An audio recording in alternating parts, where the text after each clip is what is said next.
ભરૂચ જિલ્લાના હાસોડ તાલુકાના કંટિયાછળ નામના સામાન્ય ગામથી પ્રસ્થાન કરનાર પ્રોફેસર હિંમતભાઈ પટેલ આજે શિક્ષણ ક્ષેત્રે સમર્પણ, સંઘર્ષ અને સફળતાનું જીવંત પ્રતીક બની ઉભા રહ્યા છે।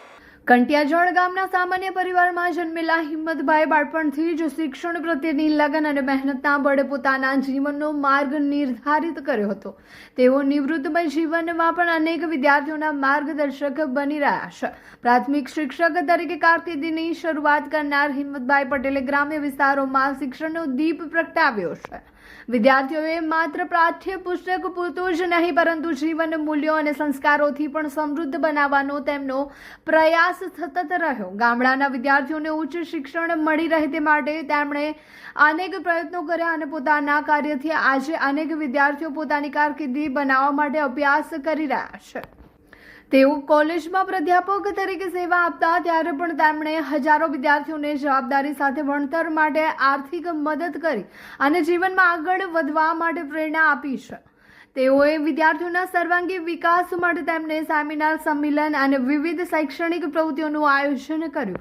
માત્ર શિક્ષણ પૂરતું જ નહીં પરંતુ સમાજ પ્રત્યેની જવાબદારી નિભાવવા માટે પણ તેઓ સતત સક્રિય રહ્યા છે। તેમના માર્ગદર્શન હેઠળ અનેક વિદ્યાર્થીઓએ ઉચ્ચ સ્થાન પ્રાપ્ત કર્યું છે।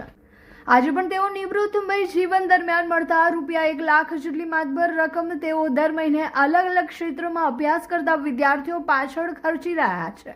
આજે તેમની મદદથી અભ્યાસ કરતા વિદ્યાર્થીઓ પણ ભણી ગણીને ઉચ્ચ સ્થાને પહોંચી તેમની જેવી સેવા કરવા પ્રેરાઈ રહ્યા છે। પ્રોફેસર હિંમતભાઈ પટેલનો જીવન પ્રવાસ એ દર્શાવે છે કે સંકલ્પ, મહેનત અને સેવા ભાવના હોય તો કોઈ પણ વ્યક્તિ પોતાના ક્ષેત્રમાં ઊંચાઈઓ સર કરી શકે છે। આજે તેઓ શિક્ષણ ક્ષેત્રે અનેક માટે પ્રેરણા સ્ત્રોત બની રહ્યા છે। હિંમત દાદા 2019-20માં આણંદ ભણવા લઈ ગયા હતા ત્યારે કોરોના સમય હતો એટલે કોલેજ તો બંધ, પણ ઓનલાઈન લેક્ચર લેવાતા ત્યારે મારી પાસે ફોનની સુવિધા નથી। ત્યારે હિંમત દાદાએ મને એક સ્માર્ટફોન લઈ આપ્યો જેથી હું લેક્ચર ભણી શકું। ત્યારબાદ ત્યાં ઓફલાઈન લેક્ચર લેવાયા, ત્યાં ગયા તો એવું લાગ્યું કે કોઈ અલગ જ દુનિયામાં આવી ગયા છે। ત્યાં એકદમ અલગ નજારો, અમે અહીંયા કેવી રીતે રહેશું, અહીંયા કેવી રીતે હેન્ડલ કરીશું બધું, કેમ કે મમ્મી પપ્પાથી પહેલી વાર અલગ થયા, પહેલી વાર અલગ રહેવા ગયા। ત્યાં બધું મેનેજમેન્ટ કરતા આવડી ગયું। ત્યાં રહ્યા દાદા, અમારા પાસે પાંખ હતી પણ એ પાંખનો ઉપયોગ કેવી રીતે કરવો અને આકાશમાં ઉડવું કેવું એ અમને દાદાએ શીખવ્યું। દાદાનું સપનું છે કે અમે પ્રોફેસર બનીએ। હું નીટ જીસેટની તૈયારી કરું છું અને હું પાસ થઈને પ્રોફેસર બનીશ અને આગળ દાદા જેવું હું પણ કામ કરવાનો પ્રયત્ન કરીશ।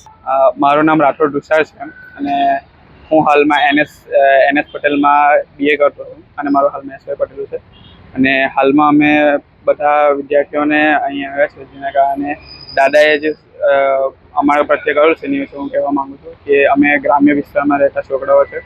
આ ગ્રામ્ય વિસ્તારમાં અમારું ખાલી માત્ર એટલું જ કે 11-12 કરો અને પછી એટલે અંકલેશ્વર છે કે ભરૂચ છે ત્યાં જઈને ITI કરો, પણ ત્યાં આવ્યા દાદા આવ્યા અને એમને લાગ્યું કે આ છોકરા હોશિયાર છે અને અમને આગળ ભણવું જોઈએ, એટલે દાદાએ અમને આવ્યા અને આર્થિક સહાય કરી જેનાથી અમને એ વિદ્યાનગર આણંદ લાવ્યા અને ત્યાં અમને રૂમ ભાડે રાખ્યા અને અમારા બધા ખર્ચ ઉઠાવ્યો અને અમને અમારા વિશે એ લોકો વિચાર્યું એટલું હતું કે અમે કઈ રીતે આગળ વધી શકીએ અને કયા વિસ્તારમાં અમે આગળ વધી શકીએ।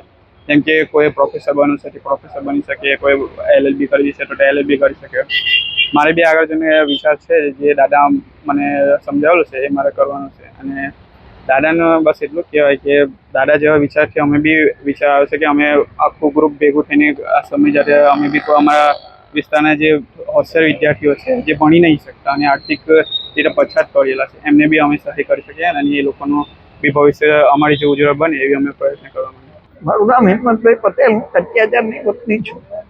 કંટિયાજાર એટલે હાંસોડ તાલુકાનું છેક દરિયા કિનારે આવેલું ગામ અને ત્યાં મારા પિતા શિક્ષક હતા। બહુ ગરીબ કુટુંબમાં અમે બધા। મારા 7 ધોરણ હું 6 સ્કૂલમાં ભણેલો। મારા ફાધરની બદલી થાય એટલે અને મારા ફાધર ગુજરી ગયા પછી મારે ખેતરમાં કામ કરવું પડે તો પછી સ્કૂલમાં ભણ્યો તો બહુ જબરદસ્ત, એ પછી પ્રગતિ થઈ। પછી વિદ્યાનગરથી 2000 માં રિટાયર થયા અને મારા વાઈફ શિક્ષિકા હતા, એણે એમ કહ્યું કે આપણે હવે અમેરિકા જરૂર નથી, આપણે કઠોર કંટિયાજારની સ્કૂલને મળવા દેવી નથી. પણ અનફોર્ચ્યુનેટલી અને 2016માં કેન્સર ડિટેક્ટ થયું અને ઉગડી ગઈને જતા એને મને આ મારી પાસેથી વચન લીધેલું કે આ સ્કૂલને બંધ નહીં થવા દઈએ અને આ છોકરાઓને ભણાવજો. તો એના આદેશને ને એને આપેલી પ્રતિજ્ઞા મારી એને આધારે મેં આ બધી વસ્તુ કેટલા વિદ્યાર્થીઓ સાહેબ તમારા હાથની તૈયાર થઈ રહ્યા છે ને કઈ રીતે? અત્યાર સુધીમાં 36 જણા ભણ્યા છે. 36 જણા ને એનો ખર્ચ લગભગ 2 કરોડ સુધી પહોંચ્યો. હા, લગભગ જો અમે 70ની સાલથી 50 વર્ષમાં આ મારી પ્રવૃત્તિ. વિદ્યાનગરમાં તમે કોઈ પણ જગ્યા જાઓ તો હિંમત પટેલને ઓળખેલો, એટલી બધી પ્રવૃત્તિ કરેલી. રોટરી ક્લબમાં મેં સાહેબને વાત કરી પેલા ભાઈ, એટલે હવે એવું થયું છે કે આ તમારા બધાના આ પ્રયત્નોને પરિણામે હવે મને વિશ્વાસ આવે છે કે હવે લોકો મને મદદમાં આવશે. એટલે હવે આપણે આ પ્રવૃત્તિને પ્રાથમિક શાળા તરફ લઈ ગયો, કારણ કે પ્રાથમિક શાળા એનું મૂળ છે. એ પાયો કરોડરજ્જુ ફાઉન્ડેશન શિક્ષણ, અને એ જ્યારે જાય ત્યારે એમાંથી ભલે ને 5% ઉપર જાય, પણ એ જે વિદ્યાર્થી સાર્વત્રિક શિક્ષણ યુનિવર્સલ, એટલે કે એક માણસ ભણેલો હોવો જોઈએ. ભરૂચ કેવું ડેવલપ થઈ રહ્યું છે. હવે તો રોમન સ્ટાઇલ અપાર્ટમેન્ટ પણ બની ગયા છે. આ છે SLD વેલેન્સિયા. ભરૂચમાં બની ગયા છે Roman style lavish 3-4 BHK apartments અને 5 BHK penthouse. Welcome to SLD Valencia. કોલેજથી જ્યોતિનગર રોડ પર ધર્મનગર પાસે આવેલું આ અપાર્ટમેન્ટ્સ એન્ડ શોપ્સ પ્રોજેક્ટ હવે રેડી ફોર પોઝિશન છે.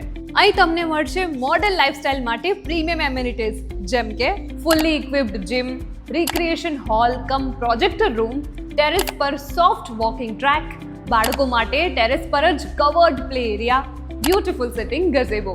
દરેક અપાર્ટમેન્ટમાં video door phone security system સાથે રિસેપ્શન એરિયા અને ડેડિકેટેડ પાર્કિંગ, એટલે સેફટી અને કન્વીનિયન્સ બંનેનું એક પરફેક્ટ કોમ્બિનેશન.